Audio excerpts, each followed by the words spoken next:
Dans la forêt, j'ai trouvé ce jeune homme qui avait environ mon âge.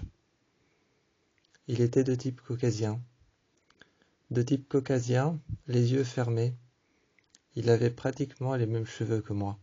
Moi, j'avais les cheveux châtains clairs. Lui avait les cheveux châtains foncés. Ses yeux étaient fermés. Je me suis mis à côté de lui et j'ai regardé. Il avait une plaie ouverte à l'abdomen. À l'abdomen, sur les côtes, il avait une plaie ouverte. J'ai vu qu'il avait une marque qui avait été laissée. Une marque des coussinets de son loup, une marque de la patte de son loup qui avait été laissée juste sur ses côtes, à côté de sa plaie ouverte. Son loup avait déposé de la terre sur sa plaie ouverte pour que ça guérisse naturellement. Quand je l'ai trouvé étendu juste à côté d'un vieil arbre, je me suis mis à côté de lui des heures et j'ai attendu. J'avais l'impression de patienter à côté d'un cadavre mort. J'avais l'impression de patienter à côté d'un homme mort. À un moment, j'ai regardé ses yeux, et j'ai regardé la couleur de ses yeux. Ses yeux étaient bleu clair. Ses yeux étaient bleu clair comme le lac du fruit du dragon. Et j'ai regardé cet enfant, qui avait environ mon âge, peut-être 14 ou 15 ans. Je l'ai retourné, je lui ai retiré son armure. Je lui ai mis la mienne et j'ai mis son armure à lui. Quand il s'est réveillé, il m'a regardé. Il m'a demandé qui j'étais. Je lui ai dit que j'étais un guerrier, qui traversait tous les jours la forêt, qui faisait partie d'une école de guerriers, une école de garçons, qui était préparé à devenir des guerriers en devenir. À cet instant-là, il s'est levé. Il s'est levé lentement et m'a regardé. Une fois sur ses genoux, je l'ai pris bras dessus, bras dessous. Une fois sur ses genoux. Il s'est levé et je l'ai aidé à se lever. Il m'a regardé et m'a demandé où est-ce qu'on était. Il m'a d'abord posé une question. La première question qu'il m'a posée, c'est quoi cette école de garçons? C'est quoi cette école de garçons pour devenir des guerriers?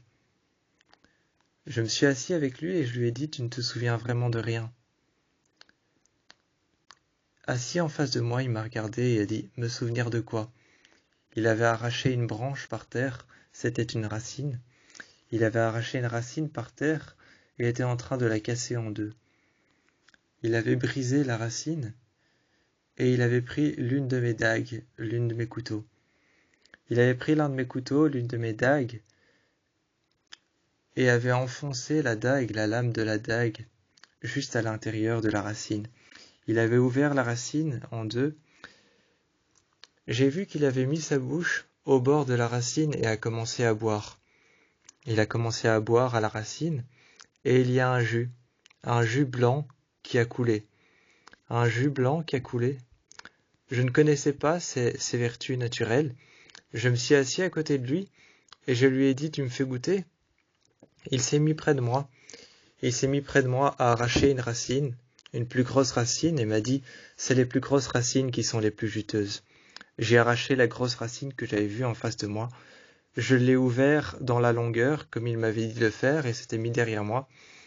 Avait pris mon bras, et avait dit, maintenant tu tranches dans la longueur, comme tu trancherais l'artère fémorale d'un adversaire, ou alors comme tu trancherais la jugulaire d'un adversaire qui attaquerait ton loup. Là, j'ai vu Snow se baisser un peu. Je me suis mis à côté de lui et j'ai dit à Snow, c'est qu'une métaphore. Snow m'a regardé et je me suis mis à côté de lui. J'ai tranché dans la longueur avec ma dague, ma deuxième dague. J'ai pris la dague que j'avais sur moi, j'ai tranché dans la longueur et j'ai bu. C'était un jus qui était très suave, qui était très amer, mais c'était nourrissant. Il s'est mis en face de moi et a dit, c'est la seule chose que je sais de la forêt. C'est pour ça que j'ai su survivre. Il m'a dit que c'était très suave, très amer, très acide, mais très nourrissant. Ensuite, on est parti. Et dans la bouche, j'avais un arrière-goût qui était un peu sucré.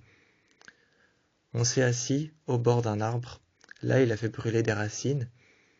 Il a fait brûler des racines, je l'ai regardé et je lui ai dit « Et le jus à l'intérieur ?» Il m'a dit « Non, ce n'est que sur une seule sorte d'arbre. Et elle pousse près du lac. » Je l'ai regardé et j'ai regardé l'arbre à côté de moi et je lui ai dit « Donc celui-là, on peut faire brûler autant qu'on veut. » Il a commencé à faire brûler des racines, à faire brûler des branches qui étaient tombées et a dit « Oui, on peut faire brûler autant qu'on veut. » Je l'ai ramené devant l'école des guerriers et il m'a regardé et m'a dit « C'est quoi cet endroit ?» Je l'ai regardé et je lui ai dit « Tu ne te souviens donc vraiment de rien. » Nous nous sommes enfoncés dans la forêt. Le lendemain, j'ai préparé Snow, je lui ai mis son équipement sur le dos. Je lui ai mis son équipement sur le dos, je lui ai mis son équipement au postérieur, je lui ai mis son équipement sur les pattes, et ensuite j'ai lavé ses pattes, j'ai brossé son poil, et nous sommes partis à deux. Snow, je l'ai d'abord regardé, j'ai mis ma tête contre sa tête, j'ai tenu son museau, j'ai regardé Snow et je lui ai dit « Est-ce que tu penses être capable de nous tenir tous les deux ?» Snow s'est mis assis à côté de moi et a penché la tête en me faisant un petit coup sur l'épaule. J'en ai déduit que c'était un oui. Alors, il nous a portés tous les deux jusqu'à la forêt. Il nous a d'abord portés tous les deux jusqu'au début, jusqu'au commencement de la forêt. Je me suis mis face à la forêt, face à la grande forêt. J'ai regardé juste devant moi la grande forêt d'arbres, la grande forêt de sapins. Il y avait une ouverture énorme. Il y avait une ouverture énorme formée par le tronc des arbres et formée tout autour par les branches et par les feuillages. J'ai regardé alors le jeune garçon avec moi qui a dit « Ah, au fait, je m'appelle Elix ». Je l'ai regardé et quand j'ai dit « Elix, c'est particulier comme nom », il m'a regardé et a dit « C'est ma mère qui m'a donné ce nom. Apparemment, c'est un nom de guerrier. » Je me suis mis en face de lui et j'ai dit « Tu veux qu'on aille récupérer ton loup ?» Il m'a regardé, a levé son t-shirt et a regardé la marque et la plaie avec son loup qui avait laissé une marque de terre qui avait formé une petite cicatrice de la marque de la patte de son loup. Sur le côté, la terre avait cicatrisé et avait laissé une petite marque profonde et un peu noire qui avait cicatrisé sur ses côtes. Je l'ai regardé et je lui ai dit « On va aller chercher ton loup et on va le ramener. » À cet instant-là, je me suis assis contre Snow qui s'était mis dans la neige par terre. Je me suis assis contre Snow, je lui ai pris le bras à Elix. Elix s'est assis en face de moi. Il a mis ses jambes repliées contre lui. Une de ses jambes était repliée contre lui, une de ses jambes était tendue. La mienne était tendue. Ma jambe droite était tendue. La jambe de Elix, sa jambe gauche était tendue. Pied contre pied, ma jambe gauche qui était pliée, sa jambe droite qui était pliée. L'une en face de l'autre, j'ai demandé à Elix « Comment s'appelle ton loup ?» Il m'a regardé et a dit « Elle s'appelle Zelda. » Je lui ai demandé comment elle était, comment elle se portait, quel était son comportement. Quand il m'a dit « Elle s'appelle Zelda », j'ai regardé Snow et j'ai dit « C'est une femelle ?» Il m'a regardé et Elix s'est un peu avancé et a dit « Oui, c'est une femelle. » Je lui ai demandé comment est-ce qu'il l'avait trouvée. Il m'a répondu « Dans la forêt, sous un arbre, en train de se nourrir d'un cerf. » J'ai regardé Snow et je lui ai expliqué que Snow, moi je le connaissais depuis qu'il était tout petit. Je l'ai trouvé louveteau entre les branches et entre les racines d'un arbre. Et je l'ai laissé grandir à côté de moi. Ensuite, on est rentré dans la forêt. Quand nous sommes rentrés dans la forêt, on a trouvé un loup, effondré par terre devant un arbre. On est allé voir, on l'a tourné, mais ce loup était déjà éventré. Il y avait les créatures de l'ombre qui se nourrissaient de ce loup. C'étaient des hommes qui ressemblaient à des ombres, avec des petites dents pointues et aiguisées, couvertes de sang. Ils avaient deux petits yeux ronds et brillants comme des billes. Ils nous regardaient et partaient très vite en courant dans la nature, en courant dans la forêt sombre. Ils se recueillaient tous en groupe et en meute, à l'intérieur d'endroits sombres dans la forêt. On les appelait les créatures de la nuit. Elles étaient capables d'enlever nos souvenirs. Et j'ai regardé Elix qui regardait les dernières lumières et les dernières lueurs qu'on pouvait apercevoir.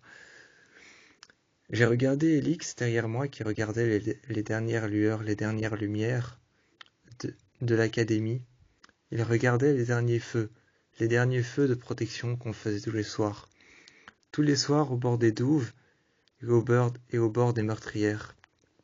Au bord des meurtrières, tous les soirs, au bord des douves et au bord des tours, on faisait des feux. Près des meurtrières, il y avait des gens qui venaient déposer des lampes, et déposer des bougies aux meurtrières, pour qu'on puisse savoir tirer la nuit. Il y avait des gens qui restaient près des meurtrières. J'ai vu Élix regarder les meurtrières éclairées par des petites bougies qu'on faisait nous-mêmes et qu'on déposait aux meurtrières. J'ai vu les feux qu'on allumait autour. Autour, il y avait des feux, sur toutes les tours, sur la grande tour sur le côté, sur la petite tour sur le côté, là où il y avait une chouette blanche qui se recueillait tous les soirs, et sur la petite tour un peu plus petite, de l'autre côté, là où il y avait une grande chouette blanche aux ailes brunes couleur caramel et couleur crème qui se recueillait tous les soirs, et sur la tour un peu plus moyenne, là où il y avait un feu, là où tous les soirs il y avait des gens, des personnes armées qui venaient et qui campaient là, qui attendaient pour pouvoir voir s'il y avait une menace qui approchait, si les créatures des ombres traversaient la forêt pour venir chez nous. J'ai vu Élix se tourner vers ça, et je l'ai regarder l'académie de garçons, de jeunes guerriers, et je lui ai demandé « Alors tu ne te souviens vraiment de rien ?» Je me suis tourné vers les créatures des ombres qui étaient en train de partir et de laisser le corps de ce loup par terre. C'était un loup brun. J'ai regardé Élix et je lui ai dit en mettant ma main sur son épaule « De quelle couleur est Zelda ?» Il m'a regardé, s'est tourné et a dit « Sa crinière à l'avant est brune, mais elle est noire, en grande partie. Elle a une seule patte qui est blanche. » Je l'ai regardé et j'ai dit « Alors ce n'est pas ton loup. Zelda n'est pas morte, elle est encore dans la forêt. » On s'est enfoncé dans la forêt tous les deux et on a marché longtemps. On a suivi une traînée de sang, qu'on espérait ne pas être celle de Zelda, et on a retrouvé Zelda, affalée, couchée sur les racines, alors que Zelda, quand il m'a vu courir vers Zelda et regarder si elle bougeait encore, si son cœur battait encore. Heureusement, son cœur battait encore quand j'ai mis ma main sur son torse. Quand j'ai mis ma main sur l'abdomen de Zelda, heureusement, son cœur battait encore. J'ai regardé Élix et je lui ai dit « Son cœur bat encore. » Mais Élix m'a regardé et il a dit « C'est pas normal. » Je me suis reculé, j'ai dit « Quoi ?» Il m'a dit que Zelda ne se mettait jamais sur les racines d'un arbre, mais toujours sur le sol, sur la terre, à même le sol. Il m'a expliqué que ça lui donnait un contact avec la nature, un contact avec la nature même, et qu'elle pouvait plus facilement me protéger et sentir si les créatures de l'ombre arrivaient. À cet instant-là, j'ai regardé Élix et j'ai dit « C'est sûrement peut-être parce qu'elle avait envie de se recueillir contre toi et que tu n'étais pas là, donc elle s'est recueillie contre un arbre, histoire de faire semblant que ce soit toi. » Je lui ai expliqué contre un arbre, Snow, quand il était petit, il se recueillait contre les murs quand je n'étais pas là pour faire comme si j'étais là avec lui. Ce soir-là, on avait retrouvé Zelda et je lui avais donné de la corde. J'avais donné de la corde à Élix pour qu'il puisse la passer autour de son cou, pour qu'il puisse la passer autour du cou de Zelda, autour de sa crinière, et en faire une sorte de lasso et de la tenir près de lui. Alors il tenait Zelda près de lui, on avait fait une sorte de lasso, de collier, qu'il avait passé plusieurs fois en se mettant sur Zelda, sur son dos, et il en avait fait une sorte de collier. Il la tirait derrière elle, et Zelda avançait la tête baissée. Il s'est mis devant Zelda, a mis sa tête contre elle, a caressé ses oreilles, l'a regardée en le tenant par le museau, et lui a dit « Zelda, je ne veux plus jamais que tu partes, que tu t'en ailles, que tu me laisses seule même si je suis blessée ou que je dors. » Zelda a levé la tête, a regardé vers le haut, et Snow a fait pareil et a regardé vers le haut. Il y avait des archers juste en face des meurtrières, par les meurtrières, qui étaient en train de tirer. Ce soir-là, nous sommes rentrés dans la forêt, et j'ai dit que nous allions camper ici. On a campé ici et avec ce qu'on a trouvé, on a préparé une tente. Avec ce qu'on a trouvé, des bois, des branches, des feuilles, on a préparé une tente avec des peaux d'ours que j'avais été rechercher sur le campement qu'on avait fait avec Snow.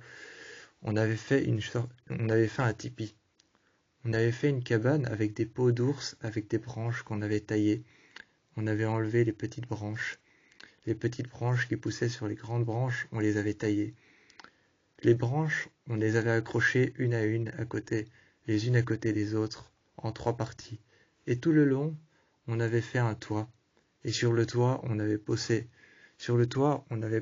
juste au-dessus les peaux d'ours que j'avais chassées. Les peaux d'ours et les peaux de cerf, les peaux de biche que j'avais chassées, on les avait posées au-dessus. Les peaux de lapin que j'avais chassées, et les peaux de lièvre que j'avais chassées aussi, que j'avais fait sécher au-dessus du feu, quand elles étaient encore mouillées, humides et couvertes de sang, que je les avais lavées, que je les avais mouillées au lac et que je les avais lavées et brossées, et lavées, justement, on les a accrochées au-dessus, à deux, on s'est regardé, et ce soir-là, ça a été le jour de notre premier baiser. On s'est regardé l'un en face de l'autre, et on s'est endormi au coin du feu, près de Zelda. Et on s'est endormi au coin du feu, près de Snow, qui s'était posé juste à côté de Zelda. Couché, mort de fatigue, on s'est endormi. Le lendemain, le matin, je l'ai réveillé. Elix m'a demandé ce qu'il se passait. Je lui ai coupé la main tout de suite en le réveillant. Je lui ai coupé la paume de la main tout de suite. Et moi, j'ai coupé ma paume à moi, la paume de ma main. On a partagé notre sang et on a fait un pacte de sang. Une fois qu'on avait fait ça, on ne se séparerait plus jamais. Le pacte de sang était scellé. Je l'avais lié à moi comme j'avais lié Snow à moi lorsqu'il était petit.